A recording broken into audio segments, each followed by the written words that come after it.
हम हजरत आदम अलैहिस्सलाम के बारे में आपसे चंद सवालात करेंगे और हर एक का जवाब देने के लिए आपके पास 60 सेकंड है। क्या आप तैयार हैं? क्या हजरत आदम और हव्वा अलैहिस्सलाम के बच्चों ने आपस में शादी की? क्या ये गुनाह नहीं है?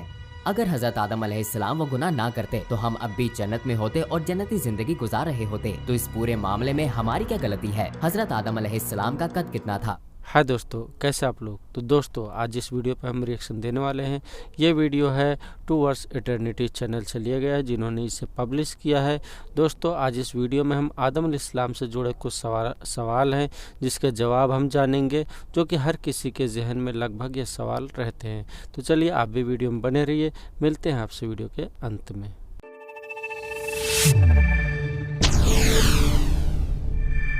आदम अलैहिस्सलाम के बारे में आपसे चंद सवालात करेंगे और हर एक का जवाब देने के लिए आपके पास 60 सेकंड है। क्या आप तैयार हैं? क्या हजरत आदम और हव्वा अलैहिस्सलाम के बच्चों ने आपस में शादी की? क्या ये गुनाह नहीं है?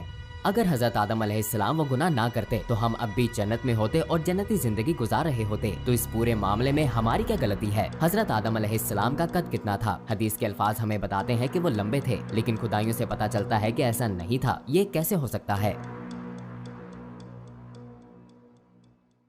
क्या हजरत आदम और हव्वा अलैहिस्सलाम के बच्चों की शादी अपने बहन भाइयों से हुई? क्या ये गुनाह नहीं है? अच्छा, सबसे पहले हमें ये हकीकत तस्लीम करनी होगी, क्या किसी चीज के जायज या गुनाह होने का तायुन अल्लाह नहीं करता? हाँ, अल्लाह ही तायुन करता है। किसी चीज के अच्छे या बुरे होने का तायुन अल्लाह करता है। मसलन शराब पीना गुनाह है, ठीक? ये बुरी और नामुनासिब चीज है। क्यों? क्योंकि अल्लाह ने इसे बुरा और नामुनासिब कहा है। हम दुम्बे की चर्बी को पाक और हलाल समझते हैं, लेकिन हजरत मूसा अलैहिस्सलाम के जमाने में इसे हराम समझा जाता था। यानी अल्लाह ही हालात और जमानों के लिहाज से चीजों के जायज या नाजायज होने का तायुन कर सकता है। लिहाजा बिल्कुल इसी तरह अल्लाह ने हमारे माँ और बाप हजरत आदम और हव्वा अलैहिस्सलाम के जमाने में इब्तिदाई इंसानों के लिए कुछ मखसूस कवानीन रखे थे। हमारी माँ बीबी हव्वा के हर बार जुड़वा बच्चे पैदा होते थे और एक हमल के जुड़वा बच्चे दूसरे हमल के जुड़वा बच्चों से शादी करते थे, ताकि हर बच्चा सबसे दूर का रिश्ता रखने वाले से शादी करे। अब जाहिर है उस वक्त ज्यादा इंसान आबाद नहीं थे, लिहाजा सबसे दूर का रिश्ता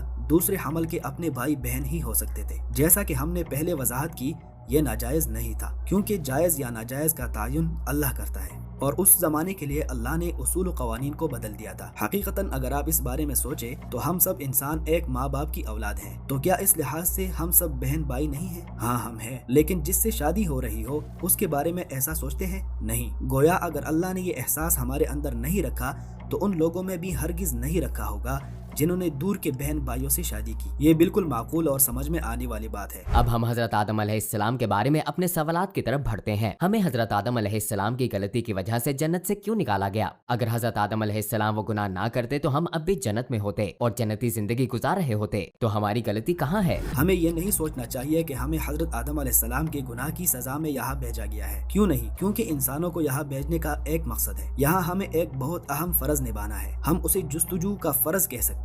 मेरी तख्लीक का मकसद ये समझना है कि अल्लाह शिफा देता है। मैं कैसे समझ सकता हूँ कि अल्लाह शिफा देता है? एक ऐसी दुनिया का होना जरूरी है जहाँ बीमारियाँ हों, या मुझे अल्लाह को यूँ पहचानना है कि वो मुआफ करने वाला है। जमीन जैसी जगह का होना जरूरी है जहाँ गुनाह कसरत से होते हों। इंसान अखलाकियात की बुलंदी पर कैसे पहुँच सकता है? शैतान और अपने नफ्स का मुकाबला करके। लिहाजा जमीन जैसी एक जगह का होना लाजमी है। आइए सूरतुल बकरा आयत नंबर 30 देखते हैं। अल्लाह ताला फरिश्तों से फरमाता है, मैं जमीन में एक नायब यानी खलीफा बनाने वाला हूँ। लिहाजा अल्लाह ने हजरत आदम अलैहिस्सलाम की तख्लीक से पहले ही ये फरमा दिया था कि इन्हें दुनिया में भेजा जाएगा। वो फरमाता है कि इसीलिए हमने उन्हें तख्लीक किया। तो फिर ममनुआ फल खाने की क्या अहमियत है? ये सिर्फ जवाज और सबके लिए मिसाल है, ताकि हम उसका मफहूम समझकर सबक हासिल करें। किस किस्म का सबक? इस मिसाल से हम समझते हैं कि शैतान हमारा सबसे खतरनाक मुखालिफ और दुश्मन है, और इससे ये भी वाज़ेह होता है कि अल्लाह तौबा करने वालों को माफ कर देगा। लिहाजा हम कह सकते हैं कि बुनियादी तौर पर फल खाने का वाकया सिर्फ एक सबब है।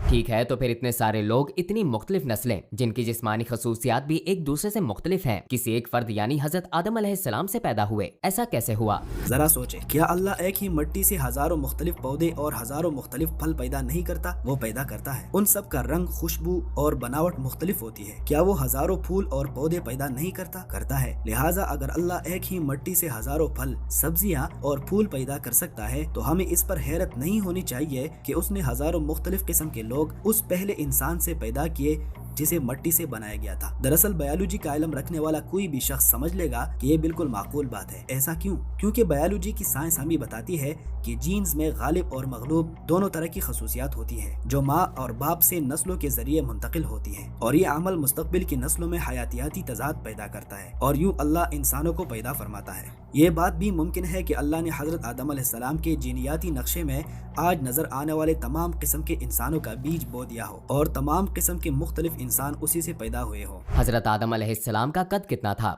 हदीस के अल्फाज के मुताबिक वो लंबे थे, लेकिन खुदाइयों से पता चलता है कि ऐसा नहीं था। ये कैसे हो सकता है?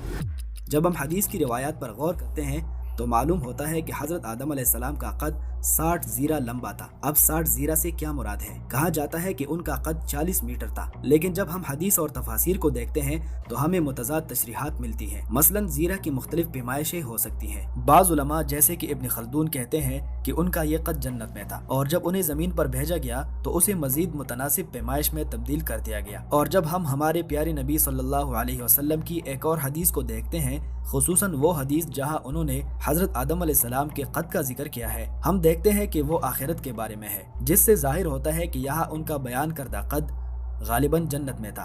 लिहाजा जब हम तफासिर देखते हैं तो हमें बहुत सी मुतज़ाद तशरीहात मिलती हैं। इब्न खल्दून के मुताबिक जन्नत में उनका कद 40 मीटर था। ये कहा जाता है कि फरिश्तों ने हजरत आदम अलैहिस्सलाम को सजदा किया था और शैतान ने नहीं किया। क्या अल्लाह के सिवा किसी को सजदा करना जायज है? यहाँ हमें जिस लफ्ज पर गौर करना है वो है सजदा, जिसका मतलब इबादत के लिए सजदा करना नहीं है। हमें ये बात वाज़ेह होनी चाहिए। और फिर जब अल्लाह ही सजदा करने का हुक्म दे तो फितरी तौर पर इसमें कोई गुनाह नहीं होगा, नहीं वो इबादत की गरज से किया गया था। चलो एक लम्हे के लिए सोचते हैं, क्या हम काबा के आगे सजदा नहीं करते? हाँ बिल्कुल। क्या इसका ये मतलब है कि हम काबा की इबादत करते हैं? नहीं, बिल्कुल नहीं। ये सिर्फ क़िबले की सिमत बताता है। ये भी वही चीज है। दरहकीकत फरिश्तों का हजरत आदम अलैहिस्सलाम को सजदा करना उनकी इबादत की गरज से नहीं था।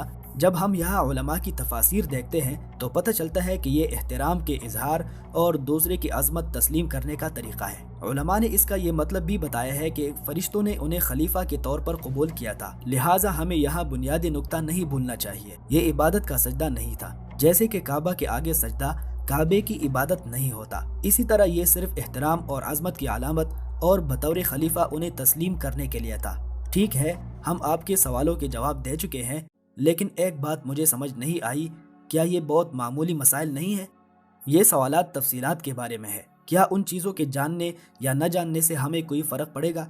ये हमारे बुनियादी मसाइल नहीं होने चाहिए। हमें अल्लाह को पाने, उसकी जुस्तजू के बारे में सोचना चाहिए और सोचना चाहिए मुझे क्यों तख्लीक किया गया, मेरा फ़र्ज़ क्या है। लिहाजा यही बुनियादी मसाइल है। सच्चाइयाँ और सबूत मौजूद हैं, हमें उन पर गौर करना चाहिए। लेकिन जब हम अपने भाइयों के इन सवालात को देखते हैं तो पता चलता है उनकी तवज्जो ऐसे मसाइल पर नहीं है। मसलन मुमकिन है उन्हें नमाज की तफसीलात का इल्म ना हो, या मुमकिन है उनके पास जुजियात बहुत हो लेकिन नमाज न पढ़ते हो। मेरे ख्याल में हमें खुद से ये पूछना चाहिए, मैंने इस इल्म से क्या हासिल किया? ठीक है, मैंने इससे क्या फ़ायदा पाया? बाज़ औक़ात मुल्हिदीन भी ऐसे सवालात करते हैं, मसलन उनका कद कितना था या उन्होंने कौन सा पल खाया था। ये मसाइल अल्लाह के वजूद से मुताल्लिक नहीं है, ये जुजियात है। और दरहकीकत कुरान पाक ने ये जुजियात नहीं बताई, जैसे कि वो पल कौन सा था। जुजियात नहीं बताई गई, लिहाजा यकीनन ये ज़्यादा अहम मसला नहीं है। हमें सिर्फ उसके मफ़हूम पर तवज्जो रखनी चाहिए। हम इस तरीके से इल्म को जज़ब कर सकते हैं।